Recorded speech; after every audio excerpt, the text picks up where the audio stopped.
Hello, everybody, and welcome to Integrated Rhythm, two swing dancing besties exploring race and race-type stuff and other fun stuff that's not as, depressing as some of the race stuff. Boom, nailed it. We have a very fun episode for you today. Laura Windley, incredible jazz singer, incredible dancer, huge fashionista, came to us with a conundrum about a year ago, maybe a little bit more than a year ago. But we not only wanted to help give her advice on this conundrum, we wanted to give her the advice of an expert. And so, today's episode, we've got Laura Windley and Chisomo and myself, Bobby, talking to DONNA M'SHANGA, who is one of the owners of Kamanga Wear. And that is a fashion house out of Zambia, and they make incredible clothes. Just check it out online, check it out on Instagram, Kamanga Wear, K, all A's, Kamanga Wear, and look at anything that Chisomo's worn at any point in the videos, and you'll probably see some amazing Kamanga Wear stuff because it's fantastic. And what more can we say about Kamanga Wear other than it's amazing, and you'll get an idea for how amazing it is when you listen to this episode. By the way, you can also watch this episode on YouTube because I know some of you out there will be dying to know what the fabric looks like that is kind of starting off this whole journey on this story. So anyway, let's do this!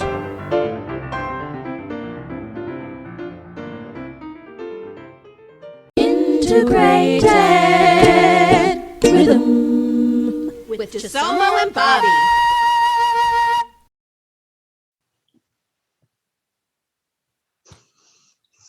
Hi everyone! Hey, we're here with Laura Windley, who lawyer, swing dancer, singer, fashionista, and we're here with DONNA M'SHANGA. Did I say that correctly? If not, we won't put it in. Yeah, I'm not going to put it in if I say it wrong. You did a great job. I'll say it again. DONNA M'SHANGA. Mm-hmm. Yeah. So, yeah. What did I say wrong? I thought that's exactly what I said. You did say it. Oh, bless. Bobby. I was in New Zealand, and they say, "Oi, bro," in this really specific way, like, "Hey, brother, oi, bro," and I kept saying like, "Oi, bro," and they're like, "No," and I'd be like, "Oi, bro," and they're like, "Yes," and I'd be like, "Oi, bro," and they'd be like, "No," and I'd be like, "Oi, bro," and they'd be like, "Perfect." "Oi, bro." No. And to this day, I don't know if they were just shitting with me. Like, I don't know if they were just joking with me or if I just really didn't get the nuance of the language. So I apologize. That's okay. You did a great job. Yeah. And DONNA M'SHANGA is a beautiful and amazing CEO, creative director, designer, just overall mastermind of clothing and fashion industry in Zambia. So she runs the biggest fashion house in Zambia, and we're so excited to have her on the show. Yeah. Thanks for having me. So we'll ask Laura if she doesn't mind setting up kind of the question. So Laura Windley came to us with a question, and so we thought, hey, let's just answer that question with an incredible expert involved. And so, Laura, do you mind setting up the situation? Okay. So I have a friend, Christian Brown. She's a dancer and a pharmacy student at UNC. And she went on a trip to Ghana. Mm-hmm. And apparently she has friends there and hung out. And she was posting all these beautiful pictures of Ghana. And one of them was of a market, and there was, fabric. And I immediately was heart react about that because I just like fabric just out in the open, and I see all the colors and I'm like, this is amazing. And so she messaged me and said, would you like for me to bring you some fabric? And I said, oh, that'll be wonderful. I'll pay you for it. Just anything green. I just, whatever. I had done this before with a friend who went to India, and I said the same thing, anything green. And then, lovely things come my way. So she gifted it to me at a gig. Like we had an outdoor gig last year because it's still during the pandemic. And she said, you know, I want you to have it. Don't worry about paying me anything. And it was this beautiful wax print. And I thought, okay, well, this is, it was gorgeous. I mean, it's hard to describe. It has like an ombre from one end to the other. And when it's rolled out, it's like very visually impactful. And it has these red, like sort of circles with swirls. They might look like flowers, you know, it's gorgeous print. And I thought, oh gosh. And then I, you know, think about like what I'm going to make with it. But first I'm like, okay, well, this is obviously not my culture. And I wanted to make sure that I was doing things appropriately. So I talked to my closest attorney friend, is Brittany Weaver, and she's a Black woman. She was a former coworker, and she's amazing. And she said, yeah, I think it would be fine if you made something that, you know, didn't have any sort of questionable like shapes or styling, you know, just make something that you would make and wear it. And I thought, okay, great. So I made a dress, and I was talking to Brandy Fearaby about it. And Brandy Fearaby is another dancer in our community. She lives in Charlottesville, Virginia. And she's kind of a soundboard for, I would say, social issues in the swing dance community also for me. And she said, you might want to check with Bobby and Chisomo before you wear this dress that you made. And I thought, oh my God, what have I done? And so I sent Bobby an email because I had not met Chisomo in person. And Bobby and I have talked about clothes a lot. So it was fortunate. I felt comfortable reaching out to Bobby with this question because I don't want to make anyone upset. I don't want people to immediately go to cultural appropriation. Like, I don't want to miss any of the nuances here. But then I also didn't want to, you know, Christian gave me this fabric as a gift, and she is a ray of sunshine. And it would be like, you know, kicking a bunny or a kitten or a puppy. Like I don't want to do it. And so here with my question is like, I made this dress out of a early 1940s pattern. And it has kind of like a flutter sleeve with scalloped edges, a bodice piece, kind of an A-line skirt, some like gathering around the bust, and like a sort of neck piece here. And yeah, it looks like something that I would wear to a dance, but it's a very vibrant wax print. And so can I wear this dress that I made is the question. All righty. Thank you very much for the question. And I know this is a podcast, but this is for your reference. Those are beautiful colors indeed. Yeah. Yeah. And then the ombre down to the bottom, it goes to like blue. Oh yeah, awesome. I can see. Beautiful print. Yeah, that's really pretty. Yeah. So anyway, I've gotten a lot of things like that before. I remember at some point again we had a similar discussion with Chisomo and her class over the same issue. Here's what I normally say. One, we live in a global world. We share cultures because we've traveled to each other's countries and we share cultures. So I don't see anything wrong in wearing what you wear. What I'm wearing right now is not something that you would call African culture. This is your culture. As far as we are concerned, I am not wearing something that would be called Zambian because this is not what we wear. What we wear is normally print of what you're supposed to do, the dress that you had made, for example. So if I am comfortable to wear this, I think you should be comfortable to wear that because we live in a world of exchange. We exchange cultures, we exchange ideas. I know there's identities that come with each and every country that are culture and roots and what makes up what people, but we have learned to live with each other and tolerate each other. Therefore, I think what you wear, even if it's an identity to Africa, should not change, should not be branded. You can wear that simply because it's from Africa. It's what it makes you feel. What does it evoke in you? When you see this dress and these vibrant colors and you put it on, what do you feel? What does it bring out in you? That's what's important. What I've always been bored, I think, just I'm always going against the norm of everything. If something makes me happy, I don't care what you think. I am sorry. I'm living for me. So I don't think we should be calling each other, oh, no, you can't wear that because it's from Africa. You are not African. Excuse you? If we're going to brand clothes and say you can wear this because you're from this, we were born naked to start with. So we should all be walking around naked. If we want to show our identity and be like, hi, this is my identity, we should be walking around naked because we were born that way. We were not born with the African print on our bodies to claim this is only belongs to Africa. So if anything, we were not even wearing this print. If you go back into the history of Africa, what we used to wear was actually animal hides in the first place. So the print was just a culture that was developed with symbols to, most of them were either a message of something that were printed before they went off Lawrence, but most of the beginnings, if you look at symbols, they were a message. It was almost like sign language that was printed on fabrics. If you belong to a certain clan of people, they would use a certain symbol to put on fabric to help you identify yourself. But now we've moved on. There's a lot of evolution and development that has happened, where now they're even putting floral prints, which are not even African. Some of the prints that have been produced are not even looking like anything like African. It's the color, and yes, because the fabric is printed here in Africa, that it's called Africa. But there are garments that, for example, Chisomo owns, that if she wears there, you won't even tell this is an African fabric. It looks like any other fabric that you wear from that side. It's just where it was produced from. That is the only identity of it being African.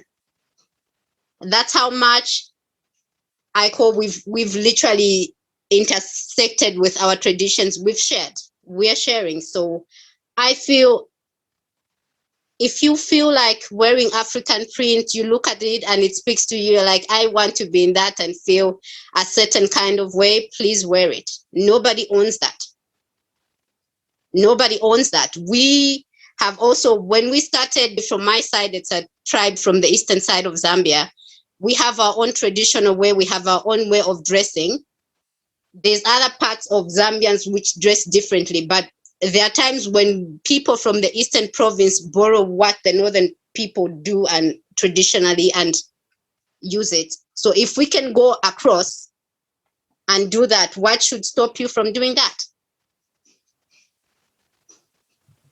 And right now I am here speaking to you in English. I should not be, because I'm not English.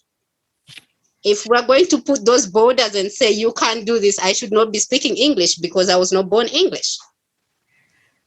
So those are very small issues which I feel are irrelevant.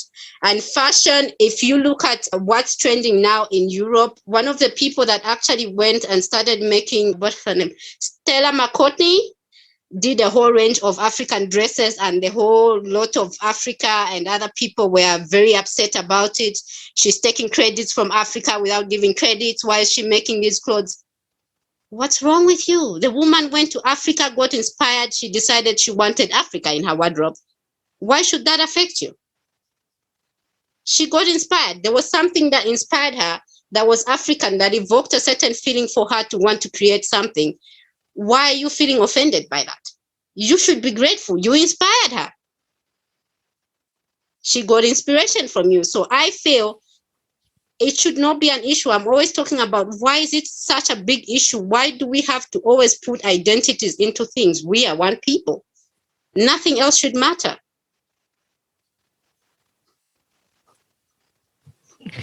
So, spoken by a Zambian queen. So I'm going to throw in a couple different ideas. And so once again, I'm going to say integrated rhythm is the place where we love to have casual and comfortable conversations about uncomfortable things, right? Yes. So I feel like we find ourselves caught in the intersection of these kind of opposing ideas, because there's this idea of inspiration and sharing and globalization and the positive things associated with that. And then there's also history and colonialism and oppression, right? And so, as you mentioned, you and I shouldn't be speaking English, you know? Like, in fact, I shouldn't even be speaking English in the way that I'm speaking English. Yeah. But because of colonization, because of imperialism and Europe's like claim on the world, here we are, right? We're in this place where we have had aspects of our culture removed, so much so that English is the national language in Zambia. So there's that side. I also want to say chitenge fabric. So in Zambia, we call this cotton fabric, this wax fabric, chitenge. It has different names in different parts of Africa.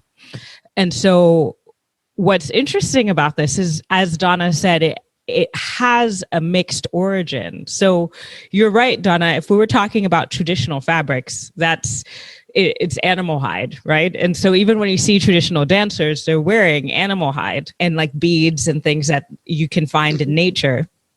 But this fabric was actually, I believe, imported from Europe. So it's actually European in nature. And then the designs and things were then adapted on the continent of Africa. So something that we claim to be very Black and African has interesting and mixed origins between, I believe, Europe, Asia, and Africa. So that's something to remember as we think about this.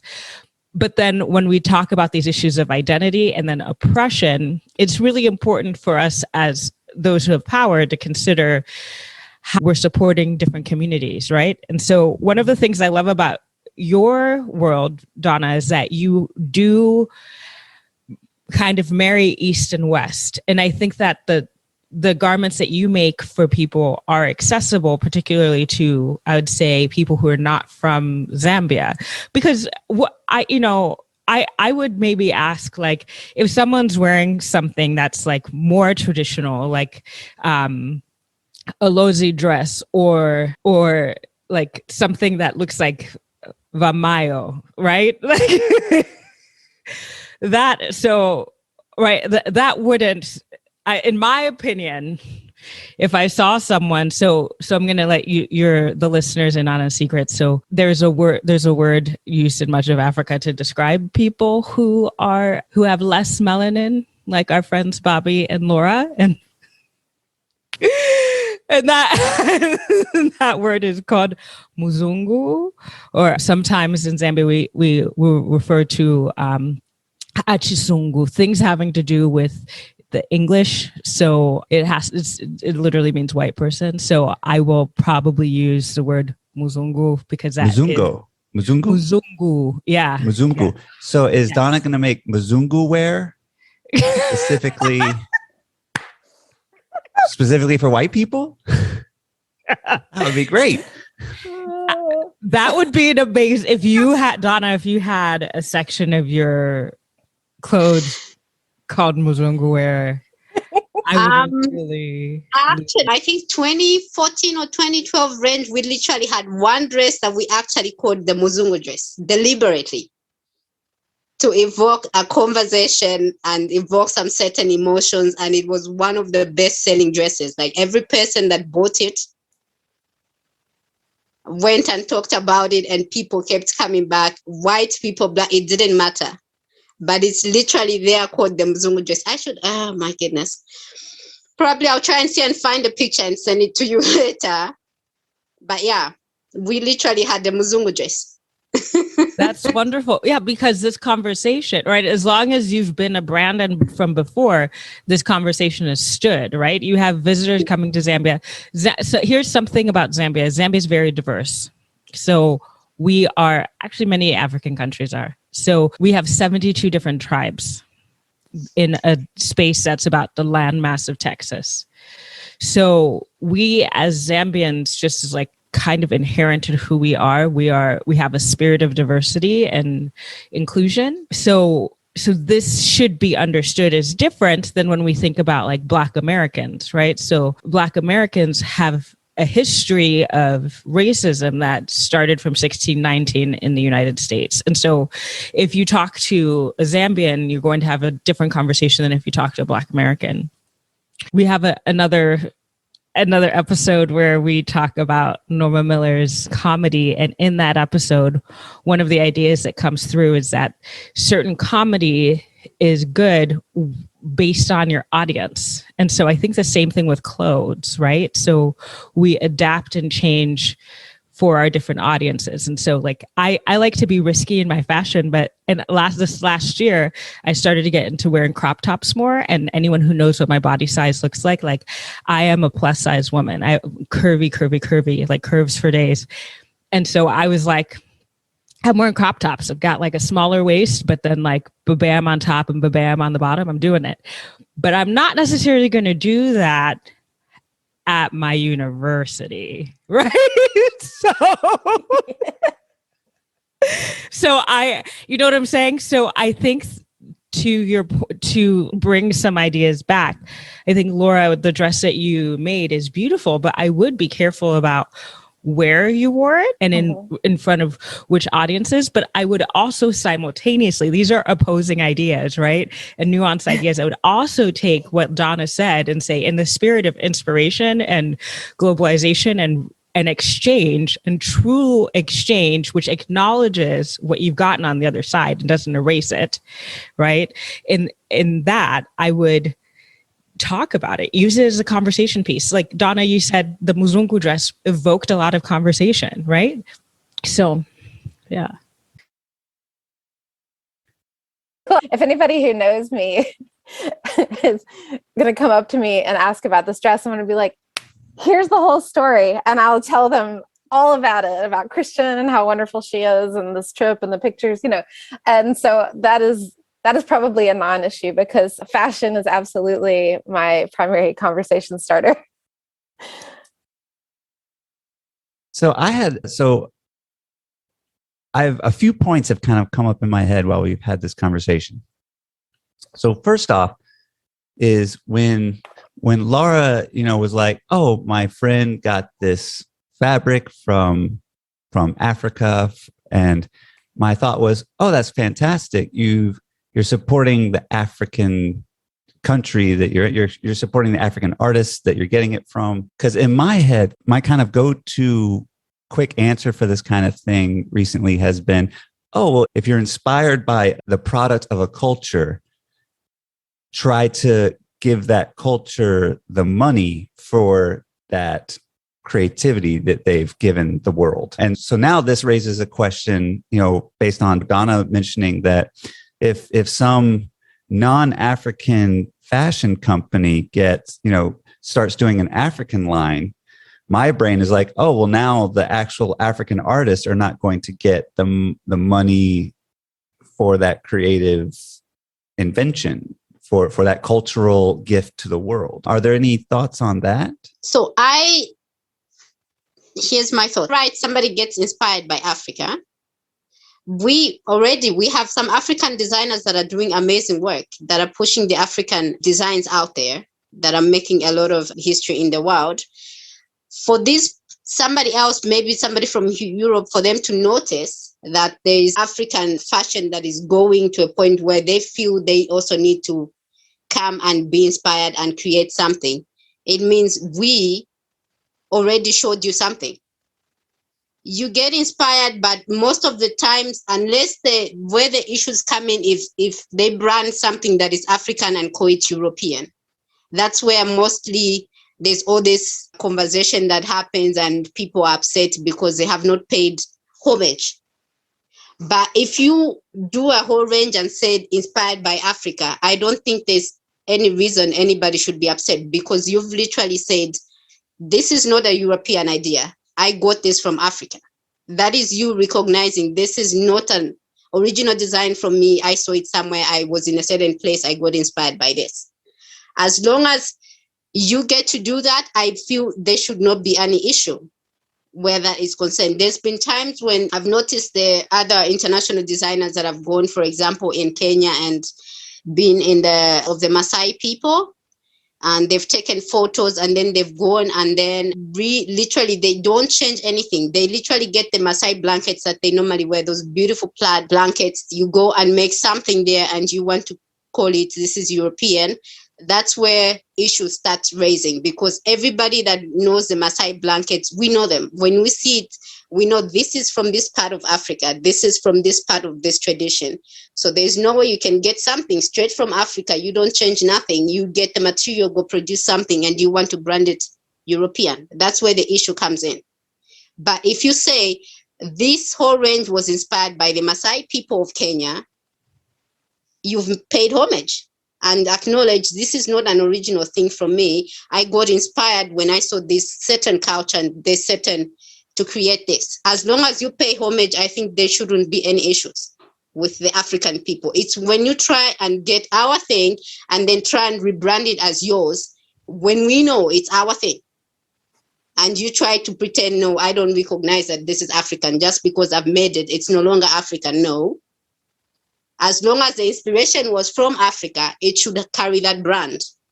If anything, the whole range should be called, if it's Stella McCartney in Africa or something, there should be that attachment to remind people to say, this is not an original Stella McCartney. This is inspired by Africa. That's just an example. I'm not saying Stella McCartney should attack me. No. Well, but and, yeah. well, and this also makes me think that we mentioned that we're in a globalized world. In my brain, I'm like, well, wait a second. Why, if a non-African company, like let's say one of the really big European fashion houses, if they wanted to get African inspiration and design, how come they didn't hire you, Donna, to come and pay you lots of money so that you could do that for them, so that like that would be a way of allowing Africa into that discussion, into that conversation? Well, there's a lot of issues when it comes to that. One, our education system, our fashion industry and the fashion industry, either in America or Europe, we are years apart. The level of fashion that we are at here is way behind because we don't have a system in place. We don't have, for example, I have to be the jack of all trades to run this company. You in America, for example, if I'm a designer based there, if I'm not good with sketches, I have an idea in my head, I can go sit down. There's literally sketch artists. That's their job. That I can sit down with somebody and explain, I want to design this. It should have 3 buttons down. It should have poofy gathered sleeves here and there. And somebody can do that job and design for me my idea and bring it to reality. If I am not a seamstress, I can't sew my own designs. There's a company where I can go and pay and say, can you make a sample of this for me? Because I want to produce. You have those privileges that we don't. Most of the education system here has been based into a lot of white collar jobs, because that's what was impacted in us years back. Every time we go to school, you are being told, what are you going to be? Are you going to be a doctor, an engineer? That's all they see, a teacher or something. They don't think fashion is a career that somebody should invest in. I literally, when I finished school and I wanted to do fashion, I was so scared to talk to my parents and tell them this is what I want to do, because it was way out of what everybody expects me to do. My dad was in the army. My mom was a teacher. My mom's family, my grandmother had 10 children, and all of them, I think 9 of them were teachers, which is ridiculous. I could not see myself in that. I said, there is no way I'm going. When I finished school, I couldn't literally sit down with my parents and tell them, I want to do fashion, because it was going to be very weird. I literally had to get somebody else much older than me, drag them to my house and sit my parents down and, can you tell them what I want to do? Hopefully they will understand it from your side, because I can see that as a future, as a business. I can look after myself through that. So that's how bad the fashion industry here is. If anything, in Zambia, for example, the government has never even, we don't have proper fashion schools. I've had to learn a lot of my skills from somebody who got an education from outside Zambia, how to mass produce clothes. There's no school that teaches you how to mass produce clothes here. So there's no system in place. It's very difficult for a lot of these people. We've had a few kind of international kind of collaborations that we've tried to do, but a lot of times the language you people speak fashion-wise and the language we speak, worlds apart. We don't understand each other. You have a whole system, we have nothing. So for example, if somebody says, I would like you, Donna, to do a range for me, produce it in Zambia and everything, and then ship it to me, and then we'll brand it with our name. I have no capacity for that. Right now, I still am the only fashion designer in this country that can mass produce clothes from scratch, make patterns, mass produce, and sell at the same time. Nobody else does that. It's that bad. And we've had to do that. We've had to learn a lot from people outside. We've had to watch a lot of videos, YouTube and all of this for me to learn all the trades that are happening there. We've had to learn through the years. This company, we've been running it now for 12 years. We've had to learn through a lot of mistakes on how things are done on the international level. So there's that gap, which makes it very difficult for somebody to come. There are some few countries like South Africa that is doing amazing in the fashion industry. They have factories. The government has literally invested into opening fashion focused factories. They actually have taxes that protect the fashion industry in South Africa. I can't ship a dress to South Africa. I'm going to be charged an arm and a leg for it deliberately, because they've seen the potential in that fashion industry and they're trying to grow it and support it. So they have a whole system. One of the best South African fashion designer, David Lale, is literally sponsored by the government. If there's something he needs to go do outside, the government funds all his trips. That's how much far away we are. This government, I've literally had sit downs with ministers and talk to them about fashion. They literally laugh in my face because they don't understand what's the difference between me, the fashion designer, and the tailor who alters clothes. Mm-hmm. So there's that huge gap where this is a person that you think, if I have a sit down and tell you, listen, this is $1 million industry that if the government opens up and puts some schools and all of that into place, you would, as a country, would actually make a lot of income from it. And they're like, no, what's the difference between you and the tailor at the corner? And then you're trying to explain to the minister, listen, I do this and this. Oh, the tailor does the same thing. No, you're not understanding. I make things from scratch, from my head. I'm literally like a scientist in a whole different way. Do you understand that? Do you get it? So there's a lot that needs to be done in a lot of African countries. I know South Africa is doing very well in the fashion industry, and Nigeria as well. They've put in a lot of companies and systems in place to help them with that. I know there was a bit of, I think Kenya was also doing very well. What was the other one? I think Senegal or something. A lot of us still have a lot to fill up that gap so that we make the trade very easy from across and between. I don't know. We have a lot of backwards thinking in a way, because they don't see fashion as a career, which is something that I've literally been trying to fight all these last 12 years to try and educate people and educate clients and educate parents that this is a whole different kind of career. Because if you go to Zambia Fashion Week, sometimes we have over 150 fashion designers showcasing. But all of these designers are talented designers that are creative, but they can't produce the clothes. They don't have the skill set. So what they normally do is go to a tailor, can you design this dress? It doesn't come out with the same way, the vision that you had in your head, because you're not the one making it. I've had to go an extra mile to acquire most of the skills that I have. I didn't even want to do some of the skills because my focus wanted to be on the creative side. That's what gets me excited all the time. When I'm creating, I literally just wanted to do that. But I had to learn and be everything. I had to learn sewing. I had to learn pattern making. I had to learn running the business. And because there is nobody to fill in those gaps for me. So it has a whole lot of that. Most of us don't have that. There have been times when we've had some international people and they're like, can you do this? Can you do that? And nobody understands the language you're speaking. There was one competition we did. It was like an African fashion designer in Africa that I invited a lot of African countries to participate. There was a fashion show that was sponsored by Marvel Iconics for, I can't remember which Avengers it was. They just wanted to promote the movie in Africa. So they sponsored a whole fashion show for African designers to produce. And once they said, we need a storyboard of ABCD, and everybody was just there stand, not even understanding what the storyboard is in the first place. So there's that huge a gap in education system and systems in place to support the fashion industry, which was very bad. I think Zambia was the only foreign country that was there in South Africa to represent. Most of the other designers in Africa did not.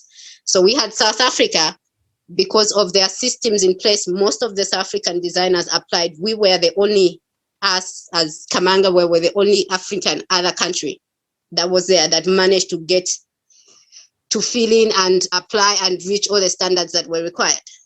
So it's that bad. And who won that competition?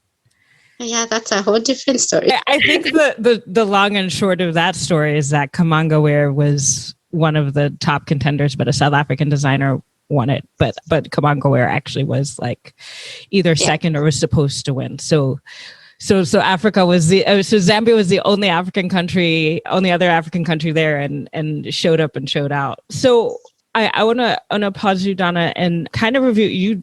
You mentioned a lot of things, and so I think we should tease through some of that. But I also want to kind of go back to Bobby and say, Bobby, I think from what I've heard from Donna and my experiences with her, knowing her, actually, you said 12 years. I'm like, oh, it's been that long. Hey, I've known you like all 12 years or 11 of those 12 years. 12 years? I thought you were going to say 6. Anyway, it's been happening for a minute. I used to live next door to Kamanga Wear, by the way. When I was a poor 20-something, I used to just go over and like look longingly at the clothes and talk to Donna and her business partner. And yeah. So I just would go over there, just walk through. So, but Bobby, I think the answer to your question is that in my opinion, so this may not be your opinion, Donna, but in my opinion, other countries, like especially when we consider power, global power, should hire fashion designers, fashion artists, with the understanding that there might need to be additional support. I'm also going to throw out another idea. People talk about countries in Africa, countries in South America, and other parts of the world as being like resource poor countries. We're not resource poor. Our resources have been pillaged from us, have been taken from us. So we are starting like behind the line. We're starting in a disadvantaged position because things were taken from us and advantage and opportunities were not provided. And so when you look at somebody like Donna, she knows what it means to hustle, right? You've heard her. Like she was like, I want a career in fashion. And she went to school and like, if you hear more, so this will be for another time, but if you hear her story about going to school, she told her teachers a little something, and then after school, she went to her current business partner and was like, yo, you have these skills I don't have. I'll do anything. And then now she's the CEO of this company. So in order to do things in some place like Zambia, where there are many opportunities, but then not many supports, you have to kind of hustle the way that she has. I would also say to our listeners, to people who have an interest in fashion, I think especially when you consider African fabrics, this would be a place where you would want to ask, like, are there Black designers or artists? Are there African designers or artists that you could send money to? Like Bobby was saying, like like, yes, I think if there are people who are inspired by Africa, like, sure, support them, but then that should drive your interest in supporting where they got the inspiration. Go back to the source of inspiration and say, hey, we see you, and speak with your dollars, right? So this is also part of the reason why I have like half my wardrobe is Kamanga, because I'm just like, if I'm going to pay somebody to make clothes for me, I'm going to pay my homegirl in Zambia to make clothes for me. Like, so, I mean, during the pandemic, that was my pastime. I was sad, so I just bought clothes from Donna. It's fine. It happens. Yeah.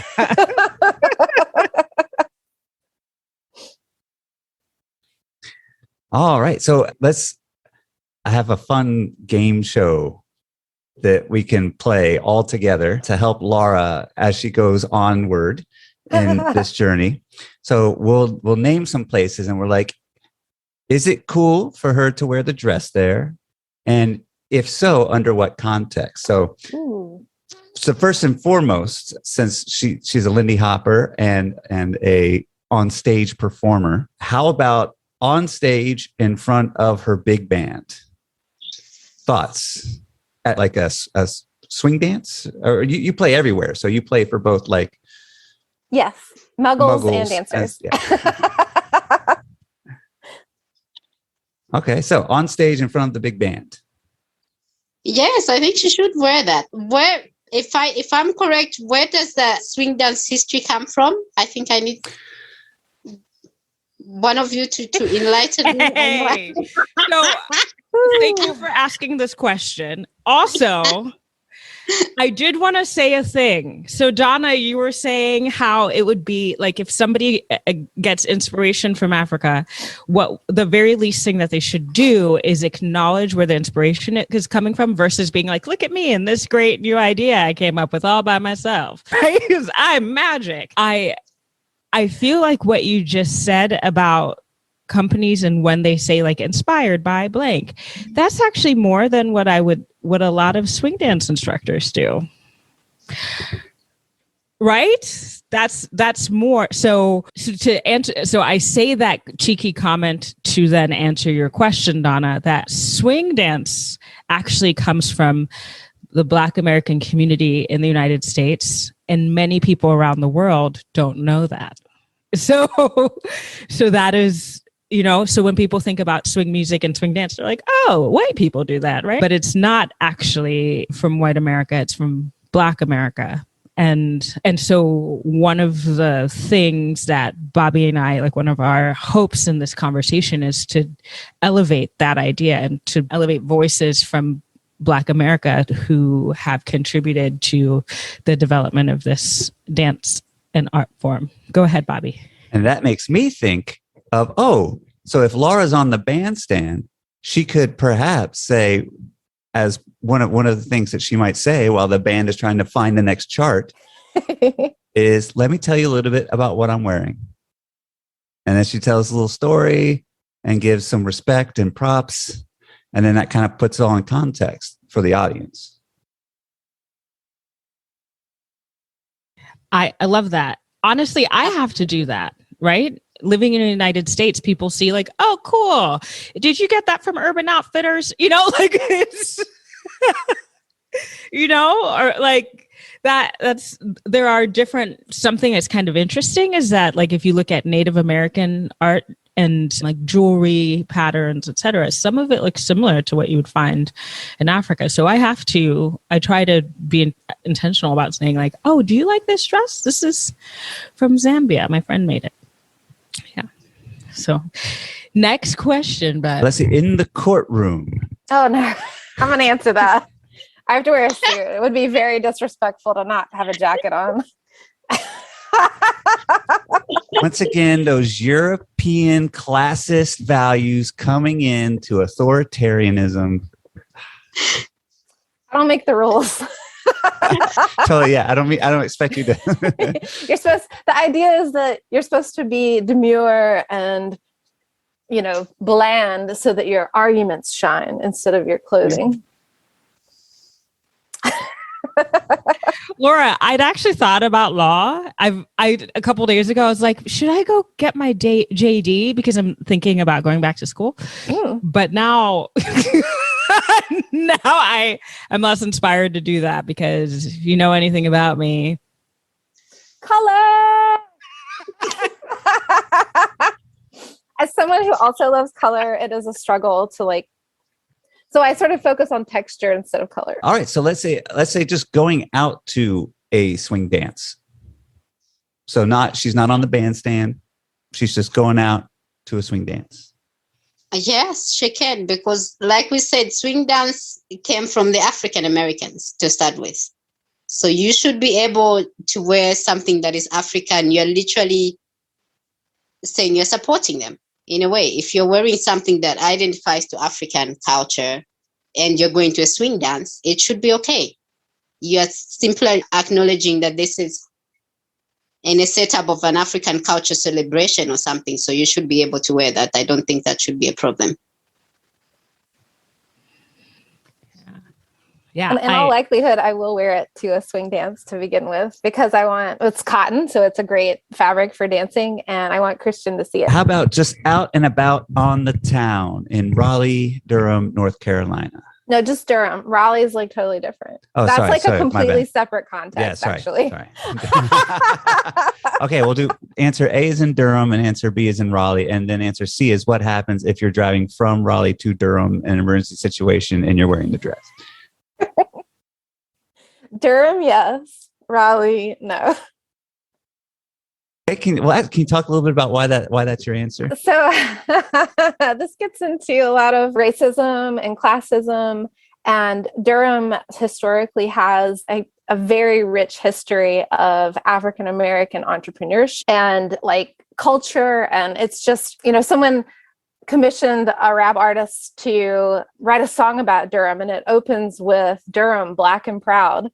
And then on the like flip side of that is that people in Raleigh and Cary and Chapel Hill consider Durham dangerous, air quotes, because racism. I can only assume that much. I live in Durham and I love living here because of the like multicultural, I don't know, there's a freedom here that I feel like is not, in really many other places in the state. And I love that it's, a little gritty, a little dirty. One of the nicknames for Durham is the Dirty D. And so there are t-shirts that say "Keep Durham Dirty," because we don't want, people to come in with, all of their tech money and like basically ruin the like creativity and what all of these things that make Durham interesting and wonderful and diverse and creative. And so that is why I would feel okay wearing this, because if I wore this in Durham, people wouldn't necessarily make weird assumptions about me. But if I were in Raleigh, I mean, there would be some side eye and a lot of confusion.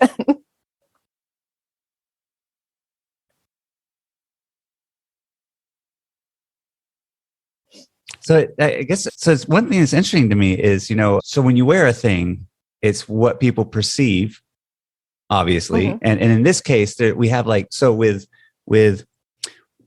it's a white American wearing an African print on an outfit. And look at all the points of view that we have. We have what the African designer feels about it versus what the Black American might feel about it versus what the white liberal might feel about it versus what the white conservative might feel about it. Like it's no wonder it's not an easy question. Mm-hmm. That's all. I have nothing more intelligent to say about it. No, I love that. I love that statement. Yeah. There's a lot of views from different people depending with how they've been affected by certain things in the past. To start with, there's a lot of, for example, here I'm sure Chisomo can verify that if you come here, there's a lot of white people that wear chitenge freely. Nobody even judges. If somebody, the white person walks in a compound that is completely Black people and somebody sees them wearing chitenge, they're actually so excited. We've had this whole discussion with Chisomo. They are so happy to see that somebody is making them. It's in a way here in Zambia, if you are white and you wear chitenge, it's like you're paying respect to the place that you're in. You don't put yourself as above because everybody treats white people as being above everybody else. But if you get to wear what we wear, we feel like you're saying, I am like you. There's no difference. I'm not higher than you are. We're at the same level. So if a white person is here and wears the chitenge, people are more happy. Because you're not trying to be like, I'm different, I'm not at your same level. You literally bring yourself down to the same level. A lot of people around here gift each other chitenges. It's the most valuable thing that you could give to somebody. So if you visit Zambia and somebody gives you a chitenge, that's the biggest honor somebody can ever do to you. They've literally said, we see you and thank you, we appreciate you. That's how free people are here. But depending with where you are, it's a whole different conversation. For example, there in the US, there's a lot of history and a lot of bad things that have happened to Black people that feels people still hold these grudges over things that happened a long time. There's still things that are still happening. I'm not saying I'm not there, like there's still things that are happening that are still racial. So people are a bit more sensitive than it is here. Here, on the other hand, it's if you come here, Laura, and we wrap you in a chitenge and take you in the community, the amount of love you'll be shown will be amazing. You literally come smiling ear to ear because the amount of people that will greet you just for wearing chitenge and tell you how nice you're looking is overwhelming. So it just depends with where you are and how the history and everything else that has happened has affected you and what it evokes in you. So there's all of that. That's why there's a lot of different conversations depending with where you are coming from and how things and life has kind of impacted you in a way. So yeah, I don't know. From our side, speaking on behalf of Zambia, you dress up in chitenge. We are so happy to see you. There's a reason we started designing chitenge clothes, but with a European kind of cuts of clothes and stuff like that, because I was literally trying deliberately wanting to make clothes that you can wear when you're here in Zambia and you can still take it back home and still be able to wear it, because it's something that you want to carry. It's a part of Zambia that you can still wear in your country, that is cut from the Western, but it's got a Zambian history attached to it. I deliberately started making clothes in that way because I didn't want to specifically say these are only clothes that I make only for the Zambian people. No, I've always wanted to dress the whole world if I could. That would make me happy. Well, and that makes me think about, there's a contradiction in, there's if someone like a white American person who has white American capital says to themselves, no, I don't want to wear, I can't wear this product by this Zambian artist or this African artist, then that African artist is never going to get the capital, they're never going to get the, they make it so that because they're artists and they're creating something and they want that thing to be, enjoyed and purchased, and so that it allows them to keep being artists. And so that is an interesting part of this, is that at what point do our how do our politics keep us from supporting, how does like navigating all these politics keep us from at the ultimate goal of supporting the thing that we hope to have support. Yeah. I actually want to give an example, a practical example that Donna and I dealt with a couple years ago. Wow. When I'm thinking about it, of course, 12 years, because the example I'm going to give was in 2017. So that was 5 years ago. I can't do math. It's fine. But my university was meeting with the First Lady of Zambia. And so there was a delegation of, I believe, 5 of us. And naturally, because these women enjoy dressing well, but then also because fashion is something that I've gotten my university to be excited about, like a year in advance, we're like, what are we going to wear to this meeting with the First Lady of Zambia? Right, Laura? Yes. I'm nodding enthusiastically. The planning is essential. Exactly. And so the story of the planning is funny because the 2 other ladies and they're white. So the 2 other ladies are white and me. They planned and they had conversations with Donna while they were here. And I was like, I'll just wear what's in my wardrobe. I did not wear what was in my wardrobe. Donna tailored something for me in 12 hours. There was a dress that I saw and I was like, oh, I like this. And I was like, can we make all of these adjustments? I'm a nightmare. But anyway, so these 2 ladies were trying to figure out what to wear for the First Lady. And so then we were met with this question, like, what's appropriate? I said a phrase earlier, vamayo, which I realize that if you're not Zambian, you don't know.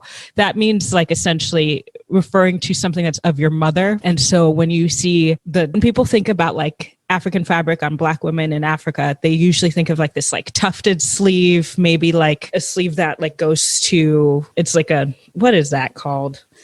Like to your, what I'm struggling. Sorry. Forearm? Bracelet? Sorry? Bracelet length? I said forearm length. Sure. Yeah. Like it's, anyway. 3/4? Cap sleeve. I think that's what I'm trying to get. And then like a sweetheart neck with like a straight down shirt, and then exactly matching skirt that goes all the way to the floor. That's usually something that like is like Mayo and that's like a more traditional aesthetic, like a Western but more traditional aesthetic. And so I would never ever put a white lady in that. Like, just saying, I would never put a white lady in that, just because it is like what we would wear to like church or a funeral or something. But like, so obviously my colleagues were like, what do we wear to be respectful to the First Lady of Zambia? And I'm like, obviously chitenge. Like, we need to put you in chitenge. And so then they worked with Donna, and one of the ladies who was like very, very, very white, like Irish Catholic white. Are you talking about their literal color or their philosophical viewpoint on life? Yes. Yeah. Like everything.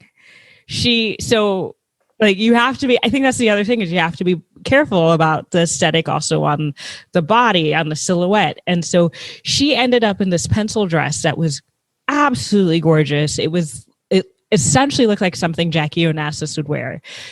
So when we're talking about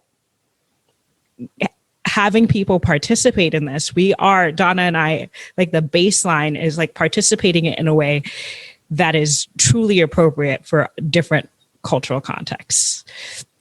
Yeah. And the First Lady of Zambia complimented everybody's dresses, by the way. She did. She was like, oh, you're wearing chitenge. Wow, these are nice. Yeah. So we understood the assignment, or rather I should say Donna understood the assignment. Yeah. Did Donna get a call from the First Lady? No, I never did. I never did. But they represented me well. Yeah. And we did tell her, we said, and she was like, oh, Chindo Road. Like we referred to, she was like, oh, that plate. Like, so she was aware of it. It's just the older generation is also really interesting when it comes to their specific tailoring. Like my family's very aware of where I get my clothes. My mom has gone to Donna, but like, and I think maybe like one aunt, but the older generation, like they'll usually work with a tailor and like get it like what I was talking about, like a Mayo dress. They'll do that. Yeah, because they think my style is a bit too, in a way, over creative and too young. They don't understand how that traditional look of things has gone in a whole different direction. I always play at doing different cuts that are very unusual for people to see in chitenge fabric. So it's very difficult to convince the older generations and tell them you can still wear this because it's still chitenge. They've grown up with a certain, chitenge is supposed to be worn in a certain way, and that's the only way. So there's that barrier, which is very difficult. There's been some few people that we've managed to change their perspective around, but a lot of the very, very older generation, they would rather stick to the puffy sleeves and straight pencil skirt, long, and same suit, they're done. They don't want any complications of something that they feel is a bit too futuristic for them in a way. Yeah. Yeah. So I did kind of want to throw a very complicated situation that happened in the swing dance scene. And if there's any thoughts on this. So, Donna, I don't know if just someone told you, but a few years ago, well, let's say we'll start maybe 10 years ago. 10 years ago, there was a European dancer who did some performances in blackface. And I assume you understand the context of blackface and a white person putting dark makeup on and dancing like a Black American especially from like the early 1900s. Well, anyway, so this person was called out on this conduct, and to many people in the scene, the apology was not adequate enough, I guess. And anyway, but that kind of like years pass, that person still dances, still does a thing. And then this person went to Africa. And when they went to Africa, they were asked by a hair artist to do their hair. And so they got their hair done in really elaborate, beautiful, expensive thing. And then they posted about it on Instagram, on the internet. And so we have quite a lot of the hashtag. You can't forget the hashtag. Oh, what was the hashtag? Africa in me. Oh, hashtag African in me. Mm-hmm. Now, obviously, there's only a little bit to unpack here, and we can easily do so in like just a couple minutes, I'm sure. And this might not even make it in the final product because, but we are having comfortable conversations about uncomfortable stuff. God damn it. So there's a lot going on here, and we can continue kind of unpacking it because there's several of us here know about it and might be able to offer insight. But so on the one hand, if Laura wears her dress on a bandstand and she's able to tell everyone, by the way, this is the story of this dress, and pay it proper respect, we're like, oh, we can't ask that's fantastic. Laura has done the work and has brought a spotlight onto this African culture and the designer or whatever. However, what if someone takes a picture of that and posts it online? And so now it's no longer in its context, right?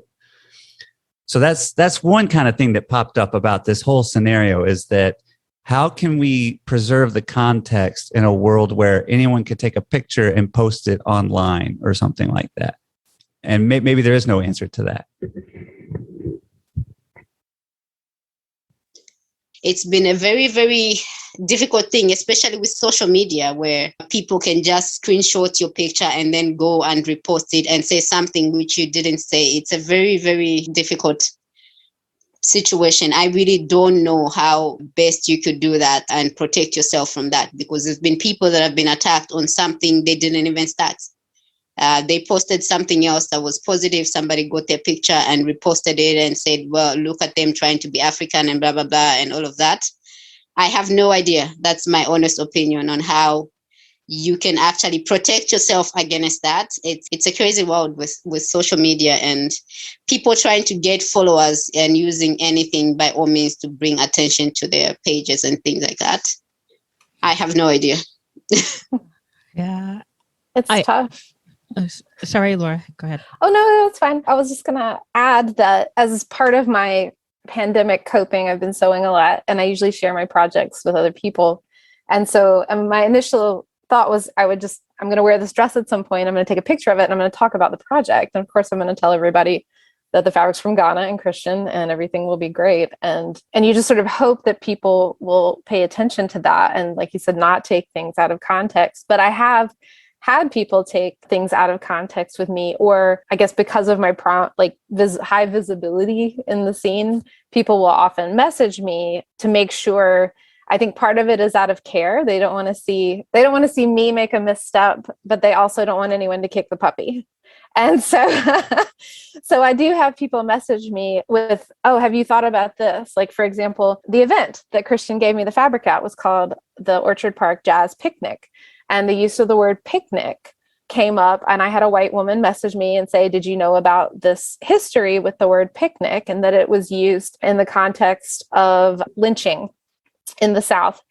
And I was not aware of that. And I talked to Brandy about it, and she said, well, you should, ask the people who are going to attend. So I messaged 5 of my Black friends who either I knew were attending or would likely attend this event. And I said, are you familiar with this? And 2 of them were, and they said that they don't use it in that context. And 3 of them, I had absolutely no idea. And so I'm presented with, an issue. And then I've done some like minor due diligence here. And the interesting thing about picnic is that there's no other word in the English language that equates to picnic. Like, there are no synonyms.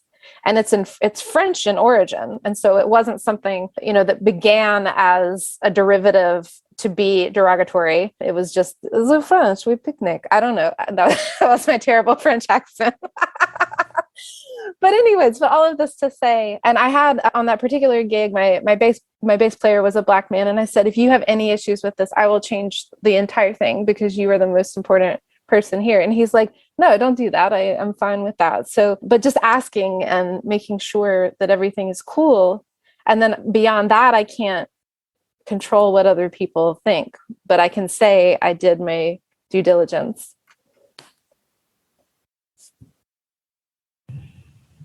Yeah, I feel like as it pertains to clothing, there's so much that's communicated in the silhouette.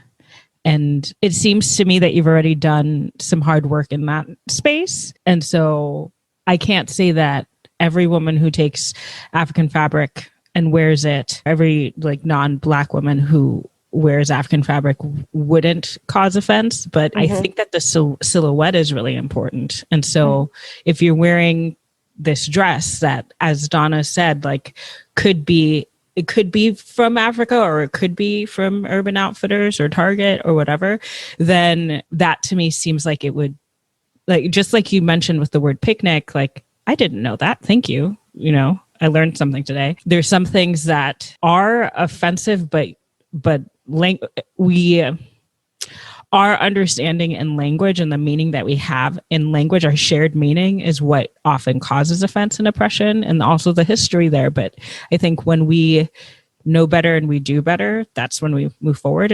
And this is, like we said, this is a hard situation. So I don't think there's any perfect solution. I think that there's only conversations, right? There's only, yeah.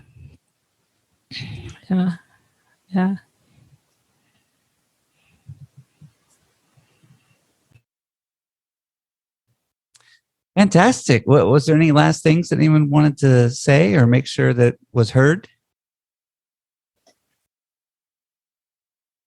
Or any last questions that y'all Donna, wanted you're to... amazing. I just wanted to say that. Thank you. I need to get Chisomo to drag you here so we can dress you in the most crazy African dress and walk you down the streets. You can get the whole experience of how the excitement and the emotions that go through you when people are like, we're cool with you wearing that. It should be a whole different. I think by the time you go back, you'll be like, I think I own 5 dresses from Kamanga Wear. I need to wear them somewhere. Yeah. So in taking students to Zambia, I take people who have either never traveled abroad or never traveled to Africa or never thought they would ever go to Africa because they were going in a group. And so there is a girl who is from Appalachia, and we usually travel in May. And in January, she was sobbing because we have a preparatory class. And in the first couple of weeks, I was asking some questions, and you can imagine that my profession, by the way, was deemed like one of the whitest professions a couple years ago, like up there with like farmers and miners and stuff. So my very white students were, I think, like, which is ironic. Isn't that interesting? There's a rich history of Black American farming and mining. That's true. That is true. So I heard this from a speech therapist who, I think that farmers and like the people who are counted are the white people. This is also brings up an issue. This is an issue right here. True. Yeah. All right. So one of the whitest professions, I would leave it there, but other issues need to be discussed. Yes. So my very white students were being confronted with some stuff about race. Anyway, this student was sobbing in multiple faculty's offices because she's like, I don't hate Black people. Like she felt like that was a message that was being communicated to her because of like having to interrogate some internal stuff and realizing that a lot of her family is racist. But she's like, but am I racist? What's going on? Anyway, she goes to Zambia, goes to Kamanga Wear, and then is just like finds her spirit. Like, I don't know. Like Donna puts her in some clothes and she's like, connected to this culture and this community in a way that we hadn't seen before. And she just opened up. She didn't think she could ever like go to Africa. But then when she went there, she was like, oh my goodness, like this is amazing. So there is something that happens in like, I think that Kamanga Wear, the store, is just like a magical place. I've written some stories about it. It is just something amazing about going into the boutique, working with Donna and her people, and just finding yourself. Just have this, it's a whole experience. I love it. So yeah. And Laura, I wanted you to know that as soon as I read your question, I had flashbacks to two specific instances. One is that I assisted Chisomo when she was teaching one of her when she was teaching one of her Zambian dance classes. And what was the name of the thing you put around my waist? That was also chitenge. So yeah. But did it have a specific name for it? Mm-mm. Oh, okay. I mean, there is a specific name, but I was just like, I'm going to put this. Yeah. Donna's laughing because she knows exactly what that. Yeah. Well, anyway, so my immediate need was Chisomo needs to explain why I'm wearing this to the class. Because if they just walked in, they would see a white guy wearing chitenge. And this is I'm a swing dance instructor, and the scene is having lots of these conversations about appropriation. And so I was like, step one in class, you explain what we're wearing. So specifically, they know that I was invited to wear it, that like I'm wearing it as part of Chisomo's wishes. Yeah. So that was one thing that popped in my head. And the other thing was that our friend Tasha, Black American woman / force of nature. Mm-hmm. She saw this dress that my wife, Jessica, she was like, Jessica needs to own this dress. And she bought this dress for Jessica. And it is gorgeous and it is beautiful. And every time she wears it, it's just amazing. But it is so very obviously like African print that Jessica's like, well, I don't know when I'll ever be able to wear it in the context of our lives as swing dance instructors and as visible people in the swing dance community. And yet it was a gift from a Black friend, and so this question hit very much to home in a lot of ways. Well, tell Jessica we can coordinate and wear them on the same day. And then people can have conversations with both of us about it. Yeah, it's hard because there's this aspect of invitation, as you mentioned in all of these instances, right? And so I think the distinction between invitation and appropriation, if we were to juxtapose those two ideas, is that appropriation is taking and not giving credit for, and instead putting on because you can take it off, and in some ways like also making a caricature out of it. So the dance instructor that we referenced earlier, who got into a lot of trouble, she has a tendency of taking her association with Blackness to a caricature like place where it's almost, I think I can't assume to know what's in her mind, but almost it feels like it is mocking. It also feels like she's putting it on and being able to garner something from it. She can garner respect, garner appreciation.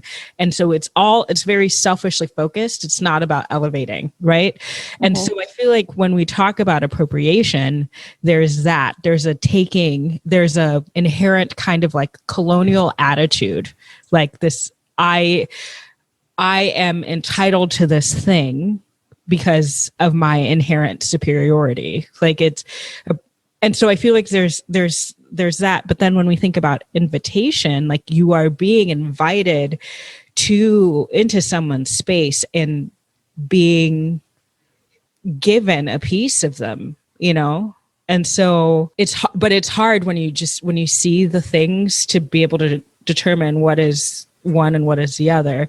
But I think that there are indicators that allow us to see the respect and appreciation that's associated with invitation. Does that make sense? Mm-hmm. Yeah.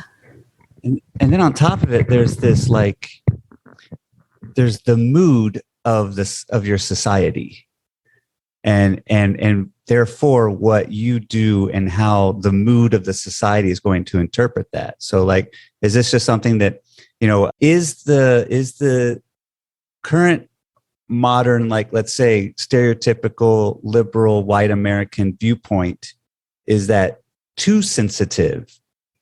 Or is it sensitive enough? Is it on a good path that is sustainable, or is it on a path that will change? And like, that's a complex question again.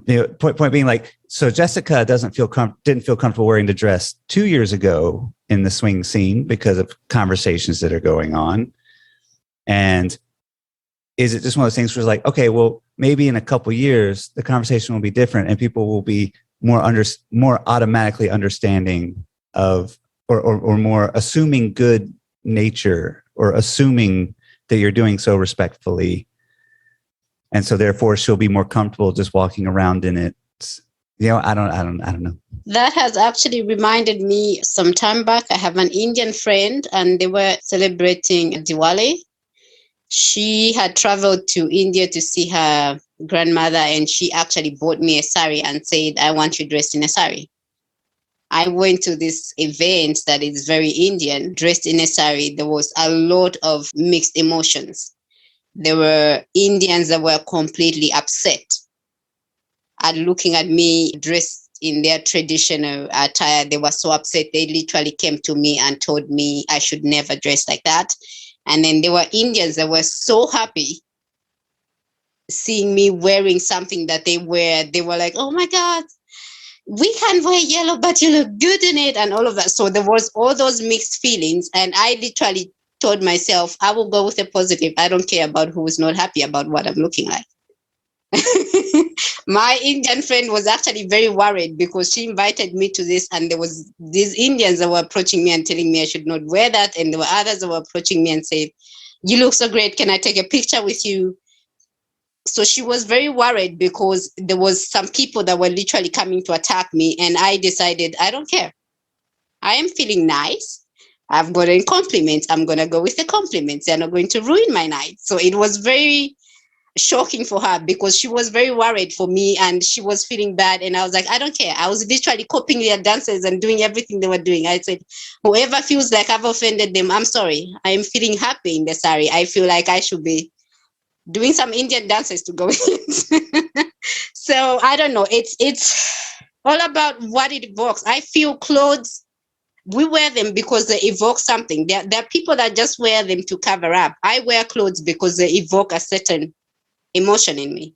Chisomo wears clothes, chitenge, because they evoke something. She becomes a little girl when she's in chitenge. She's dancing around, hopping around.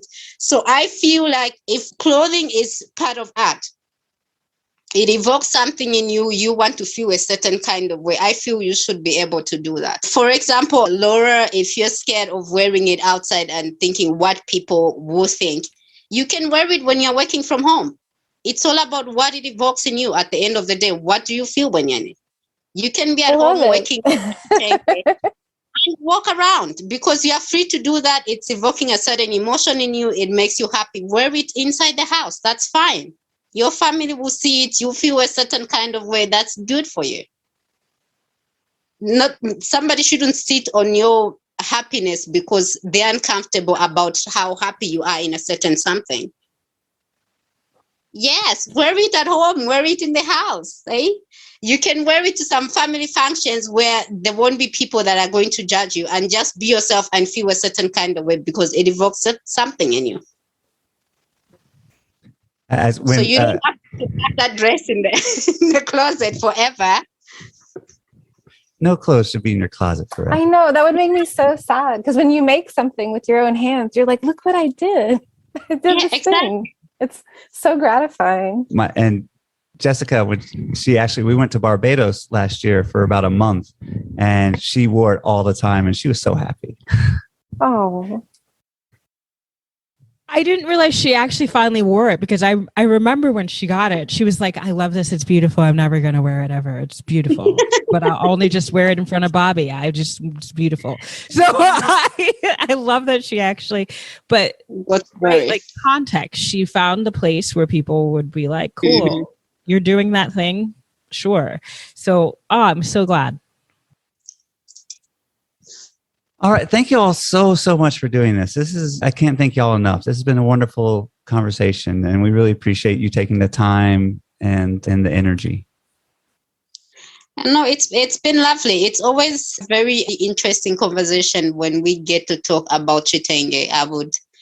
It actually makes me happy when I get an opportunity to talk about it and share it with people, because Chitenge, I've done a whole, almost like a research of history on it and how it's affected our livelihood. It's literally, I had a whole talk with Chisomo and her students. Was it last year? It was last year, about the journey of the Chitenge and how it's in a woman's life from birth to death. So it's a very, very important part of us traditionally, but it's a very, very important part of our lifestyle in a way. So it's a very, very important piece of tradition, which I would like to share as much as I can. So at least you know a little bit of one little piece of fabric, which is normally like 2 meters long, and the journey it takes in a lot of women's history and creating into a woman from childhood up to. So it's very, very nice if we get to share, and it's always very nice if I can make clothes and have somebody else go wear it outside here and feel like when they wear it, they remember a history of a time when they were happy in a certain place. That's a reason why I make clothes. If I can evoke that once in a while, you remember that flashback of that time when you were in this blissful moment and feeling like you're on top of the world because of the vibrance of the colors and the prints and the emotions it evoked at that time. Everybody should wear Chitenge. Oh. And thanks so much for answering my question in this like marvelous, thorough, exciting, wonderful way. I really appreciate it. Yeah, this is amazing. Bobby, I don't know if I should say a sentence for people to be able to understand. So we've talked a lot about, I'm just going to say this, and if you want to put it somewhere, go ahead. Yeah. We're talking about Chitenge, which is the word that we use in Zambia to describe African fabric. But in Mozambique, it's called kaplana. In Kenya, it's called kanga. I believe in Nigeria, it's called Ankara. In Ghana, they have kente cloth. And granted, there are differences in how these are made. I know kente cloth has specific patterns and like different types of fabric, but we're using the name Chitenge because that's associated with Zambia, but it has a name all over Africa. There are different names all over Africa. Like many things on this podcast, the actual response is it's complicated, right? So to borrow a phrase that a former co-host of Code Switch would say, it's complicated. So in that complication, what are some actual action items that we can do? Bobby. Right. So one actionable item is that if you don't purchase these artists' stuff, then these artists don't get the capital and the income to help continue their work or to grow in their desires. And so I don't think you should just decide not to wear it or decide not to purchase it. So if you see something that you really love that's African inspired and it's made by an African artisan, I'd say you should definitely go ahead and purchase that thing. Yeah. And I would expand that to African American, Black American artists as well. So yeah, Indigenous, Native American artists. Yes, exactly. Marginalized communities, support their things. Support with your dollars. Use your dollars to show that support. Yeah. If we can't help it that capitalism is causing a lot of this BS, then the least we can do is use capitalism to help solve some of this BS. Facts. Another thought is that we should consider the context. So if you are wearing something, grapple with it. Consider the context. Yeah, and be prepared to talk about that with someone. when they come up and they maybe ask you why you're wearing that thing, or maybe they raise concerns about you wearing that thing, you can discuss a little bit about the history of it, and especially any personal connections that you have to it. Yeah. And if that person comes at you, say thank you. Thank you for their perspective. Don't, whenever somebody calls you out on something, it's just better to say thank you, to hear what they're saying, actually consider what they're saying versus just like outright disregard. And remember the source of the information that you're getting things from. So we heard someone who's incredibly knowledgeable in Zambia, and she is a welcoming, wonderful person. And I do think you should go and check out Kamanga Wear online, but remember the source of that information, and also realize that doesn't give you license to do whatever you want to do. Yes, I'll leave that there. All right. So go out and purchase things and support artists, especially from marginalized communities. And because you're listening to this kind of show, you're obviously already thinking about this kind of stuff. And we trust that you'll have your best, we trust that you'll have the good intentions to help get you through this in a positive and productive way. Yes, exactly. And if you're not sure if you can wear something or own something, if what you're looking at is fab, think about buying something as a gift, right? So we think about adorning ourselves and getting stuff for ourselves, but then there might be somebody who would appreciate what you're seeing. So if you're feeling uncomfortable, right? Yeah. That was great. I think we talked through some ideas while we did it. Would you mind if we did like a take two and I don't mind at all. Could we actually, like, before we do the take two, list through the things, because that's a great idea. I totally blanked. I was like, consider the context. What was I going to say about that?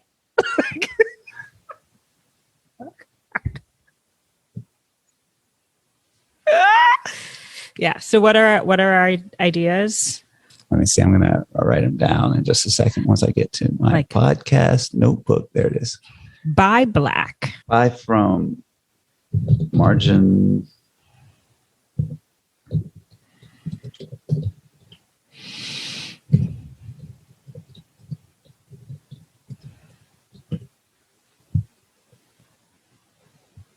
Let's see. Buy from marginalized cultures.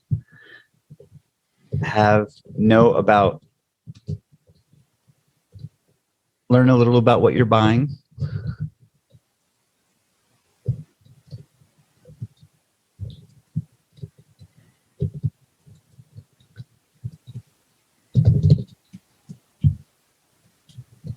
So you can tell people about it and pass on the artist will appreciate it.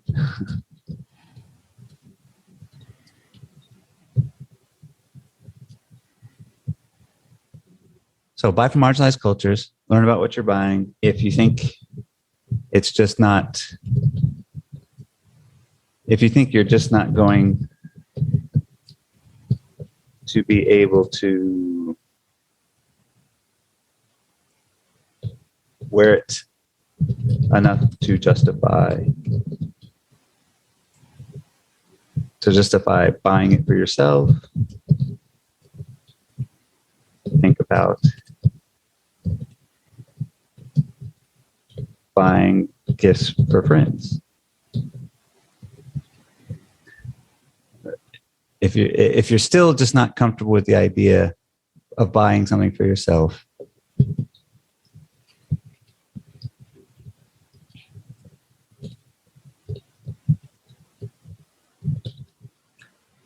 consider buying it for others. Anything else? Buy from marginalized cultures. Learn about what you're buying a little bit. If you're not comfortable, buy gifts. Yeah, yeah. I think about the context. That was it. Think about the context of what you're buying.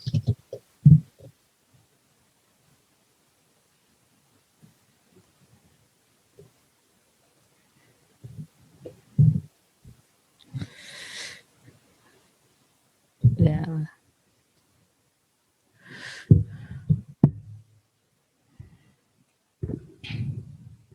But yeah, think about the context of where you might be wearing something. Which, yeah. So buy from marginalized communities, learn about what you're buying, think about the culture of where you might be wearing something, the context of where you might be wearing something. If you're not going to be able to wear it or use it, potentially buy it for a gift, buy it as a gift for someone who's like maybe more appropriate or who's from one of these communities. Or a gift card. Yeah, or a gift card. Yeah. Yeah, I wrote those in the chat. Can you see those okay? Yeah. It's awesome. All right. Do you want to start take 2? Yeah. I forgot to clap earlier. I'm going to have to fix that. So good. So, in this episode, we talked about some interesting topics. And like many of the things that we talk about, the overall answer is it's complicated. To borrow a phrase often used by a previous co-host of Code Switch, it's complicated. But we do have some takeaway action points for you. Bobby. Well, first off, buying from marginalized communities helps those artists get money, which helps them continue to make art, and it can allows them to grow their businesses. So if capitalism has caused some of these very problems that the world has, at least we can use capitalism to help kind of solve some of these problems in a small way by giving money, purchasing power to these marginalized communities. Facts. We also want you to learn about what you're buying. Do a little research, ask some questions as to not contribute to the erasure of cultural and artistic elements of the thing that you're getting, right? So when we don't interrogate what we're going through in our lives, we have a tendency to contribute to oppression. So ask some questions, learn about what it is that you're buying, and some of that will help you bypass some sticky situations. Yeah, and you know, you'll actually love the thing more. You'll appreciate the thing more if you understand where it comes from. And also you'll have something to tell people when they ask you about it. And you can also remember the artist who made the thing so that you can always pass that name on whenever you get complimented on the thing. Once again, those marginalized artists will then get more business because of you making sure to go that extra mile and tell their name. Absolutely. So another thing to think about is the context of where you might be wearing the thing. And so think about who you'll be seeing, what communities you might be interacting with, and if that might spark some concern or thoughts and so on. So you want to make sure that you're not contributing to further harm in what you might be wearing. And finally, if you just at the end of the day, just don't feel comfortable yet purchasing that thing or wearing that thing enough to justify purchasing it, you can always think of gifts for friends and gift cards from these artists to once again help support these marginalized artists. Yeah. Yes. We want to support our friends and elevate what they're doing. Because, right, like Tommy Hilfiger is who he is because we all know Tommy Hilfiger. Like, I want all of you to know DONNA M'SHANGA. So we need to keep saying her name. We need to keep saying the names of different artists that are out there doing some great things, supporting their communities and elevating art from those spaces. And with that said, you should immediately go on to your Google or your search and type in Kamanga Wear, all A's, and that will take you to either the Facebook page or the Instagram. And that's where you can get in touch with the incredible DONNA M'SHANGA. And so you can also follow her on Instagram. Her name is Donna, DONNA, M'SHANGA, MSHANGA. And buy something from her. She's awesome. She's amazing. Da-dun-dun.